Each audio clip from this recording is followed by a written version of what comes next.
இன்றைக்கி வந்து அந்த ஹோண்டா டியோக்கு வந்து பார்த்திங்கன்னா ஒரு அப்டேட்டு ஃபோர்க்கு பற்றி தான் இன்றைக்கி நாங்கள் பார்க்க போகிறோம். இந்த வண்டிக்கு ஃபோர்க்கு வந்து பார்த்திங்கன்னா அந்த கஸ்டமர் வந்து ஒரு சாட்டிஸ்ஃபைடே இல்லைங்க. ஃபோர்க்கு வந்து 2-3 டைம் பெண்டெல்லாம் எடுத்துட்டேன் அப்படின்ற மாதிரி சொன்னார். எனக்கு புது ஃபோர்க்கை கண்டிப்பாக பண்ணி கொடுத்துருங்க அப்படின்ற மாதிரி சொன்னார். இப்போ பார்த்துங்க அந்த டீட்டெயில் எப்படி ஃபோர்க்குனா எப்படி இருக்கும் அப்படின்றத பார்த்தோம்.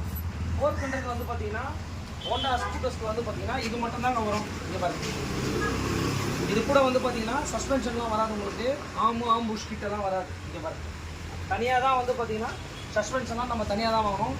புதுசு போடும்போது செட்டாக புதுசு போட்டால் தான் வண்டி வந்து பார்த்திங்கன்னா ரொம்ப நீட்டாக இருக்கும் உங்களுக்கு. இங்கே பாருங்க,